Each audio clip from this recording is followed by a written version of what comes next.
Upgraded, remote, farmstead, homestead, off of the land, self-sufficient, self-reliant. You hear those terms and you like, they all, I mean, I get the gist of what they all mean when people use them, but they do mean different things and different things to different people too.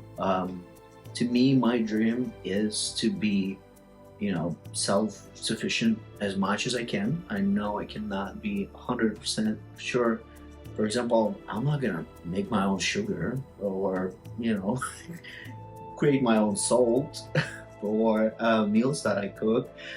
But I do want to be able to live off of the land as much as I can and then be self-reliant and self-sufficient. And today I just want to talk about what that means, that type of lifestyle, what it means to me, and how I kind of arrived at that dream and why it is a dream for me. When I think of the happiest time of my life, I think of my childhood. And as a kid, I spent a lot of time in nature. Every season, I was always outside, just having fun, playing hockey, playing snowballs, fishing, hunting, going for hikes, skiing, a ton of adventures. My granddad took me everywhere he went, and he was very much into the forest. He was from a village and then he moved to the city. I was born in the city, so I visited his village many times. He had his sister still lived there, and we would come for a visit. He would help her out with many of the things around the house and the garden and the property in general, and I would have tremendous fun playing, with the chicken, having raspberries and all sorts of fruits and vegetables and just spending time outdoors. So that's my happiest memory. And that village was remote. By definition, it was remote. It did have a road to it, road/track, because it wasn't a paved road by any means. It was just a compressed trail, essentially. And it was only usable like 100% in the summer and in the winter. In between those seasons, it would get muddy, the cars will get stuck in it, so only a huge tractor could pull through it. And because it was up the hill and the village wasn't all that big, it was about 20 houses or so, only had one shop and one school that had closed by the time I visited it, but it did have it before.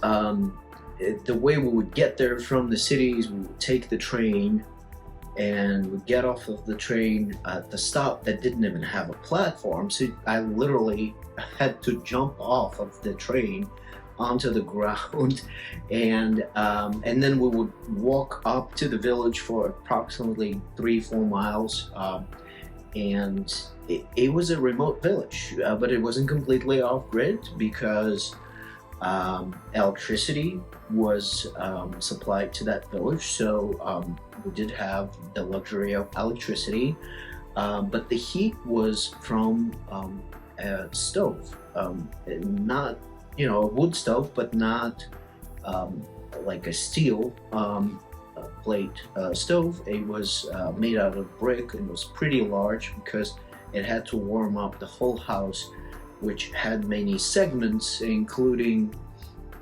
the adjacent areas for the animals that during the winter you would want them to stay relatively warm as well, so they don't freeze. The water was supplied by hand from the well, so there was, I think, 2 wells for the whole village on both ends, and luckily my granddad's sister's house was right there by one of the wells, and I remember how cold it was. For myself, for example, I'm looking for a piece of land that will not be off-grid, but I want it to be remote. At the same time, I want it to be on the road system because I want to be as much self-reliant as I can. Because I can drive a car, so if it has the road right next to it, then I can make a driveway and I can drive in and out by a car. I can bring groceries, I can bring materials, everything I need in case of a medical emergency. I can use that road to get out to a civilization, but I do want it to be remote, meaning I don't really want to see my neighbors, don't want to hear them. It's fine that they're there, but I'm sure that they would want to feel the same about me. When I mean remote, given that it's still on the road system, that's not super remote, because some of the properties that I'm looking at, they are like snow machine or fly in or boat in, and that's a great option for maybe a getaway cabin, to spend a week or so. You bring all your supplies with you, you just stay there, have fun, and then you skedaddle back to civilization, to where you can have all the modern conveniences, not because you're spoiled, but because you're kind of used to them. And as much as I don't mind outhouse, for example, it's not as comfortable as having a toilet inside the cabin. So the only true off-grid experience that I've had was camping, and that's the extent of it. I think the longest camp I've done was about 2 weeks or so. We were traveling by boat, canoe.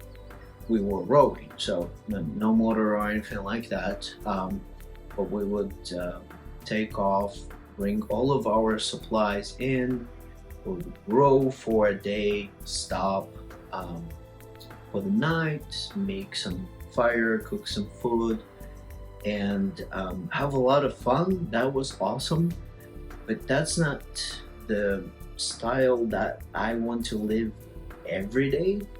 Certainly it's great to still camp out and have fun with friends, very good memories, but when I'm thinking about actually living, right, I'm thinking about a log cabin. And several reasons for that. First of all, if you've never spent a night at a truly log cabin, I definitely suggest and recommend that you do, because the experience is absolutely different from any other structure, and it's kind of hard to explain. It's not like you feel that you are outside, it's sleeping in a tent, because that's not how it feels, but it also doesn't feel like you are inside of a house, of a structure that is made out of drywall and any other material. But the log cabins, they have this amazing smell. Somehow air, when it goes in and out those logs, it becomes so tasty. I don't know how to explain it, just gotta experience it. But I am absolutely in love with that smell. I love hearing the wood crackling in the fireplace or in the stove, and just sitting there enjoying life. As for the livestock, I love animals. I like taking care of them, playing with them, having fun. I think that although they do not talk, they kind of do. All right, so they communicate with you in those nonverbal ways, and those interactions are priceless, because I don't know if it's just my experience or sometimes, people, especially when, those people are not really happy about what's happening in their life, they could be, you know, difficult to handle. And you don't want to stay around them too often. Is and again, I don't know about your experience, but in the large cities, those people tend to be a majority. So that's part of the reason why I want to go as remote as possible while staying on the road system and being within a community, but smaller community where what you do matters. I think this is another reason why urbanization, well, it might be great for us as humans, but it took out personal responsibility piece type of thing. And what I mean is that, let's take that village where I spent my childhood in. Um, Everybody knew everybody, like literally. You would walk and you would not see a stranger's face, right? Because everyone who lived there or visited, these people, and people talked, and there are downsides to that maybe as well. But to me, this seems great because that also meant no stealing. It meant no crime, no doing crazy things, because it's very easily uh, traceable, to what had happened. And as kids, sometimes, you want to try things and you want to see if you get away with something, right? And well, that wasn't the deal, right? So you would get caught and you would be called responsible, because um, there's no excuse that you can come up with. In a smaller community, everything is right there in front of everyone's eyes, and I think this is great. As long as you are vibing with that community, I think that's a great source of social interactions that keeps you motivated through harder times, and that keeps you extremely happy through celebration of one's success. Even weddings, or anniversaries or birthdays. When you celebrate them in that small community, it's almost like your extended family, and it's great to have a big family. At least it feels great for me. So a lot of people are romanticizing off-grid living, and there are a lot of YouTube channels that are real and not so real about this type of lifestyle. But they definitely seem very appealing to a lot of folks, and I think it's good. And it has to be taken down with a grain of salt, obviously. Whether you are into this or you're not, it is important to understand that more self-reliant, more self-sufficient you want to become, the more skills you kind of have to acquire if you don't already have them. That's important because it might seem easy when someone else does something like building a shed or connecting a wood stove, but when you yourself try to do it, it might not turn out just as well. Or if you're not a carpenter, it might not be as easy for you to build things as it is for someone who had studied for it. And I'm not saying you can't learn things from just observing others do it, because a lot of my skills, for example, I started developing them because I looked at someone doing something and I liked the way it was done. But still, you put your research into it and you start practicing and you start mastering that skill. and it becomes a skill one day if you practice enough, if you feel comfortable enough, if you make enough mistakes, because that's the only way to learn, is to actually go through making those mistakes. So when I'm thinking about my dream property, I do definitely see a garden and a couple of, you know, a couple of animals probably. Gardening, right? So this is something that, um, again, has many flavors and many ways of doing. I think of myself as a natural organic gardener, and what that means to me is I refuse to use any chemicals, even for pest control. There are organic methods of doing so, and I've mentioned in some of my previous videos. I think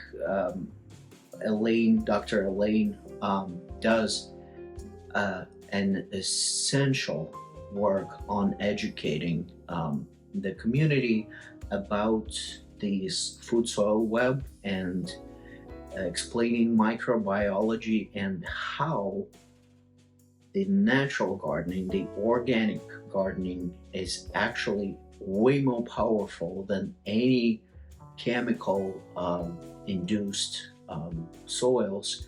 How over time you can build your soil and maintain it at a level where you don't have that many weeds to take care of it, because nature takes care of it, right? The fertile soil will yield you many more fruits than um, uh, if you did not utilize those methods, than you would get if you didn't utilize those methods. And there are plenty of folks that are doing gardening naturally, and they are successful at that. And I think it's better for our planet, um, because all of those chemicals, if you think about it, all of them are going back into the earth, and then the earth has to fight them, digest them, spit them out, and produce something organic out of that non-organic matter. And that takes a lot of energy, which could be devoted to producing, other things like more trees or bushes, and things that are natural and beneficial to the soil altogether. Living off of the land includes a lot of foraging, right? And that's great if there's a large property that you own.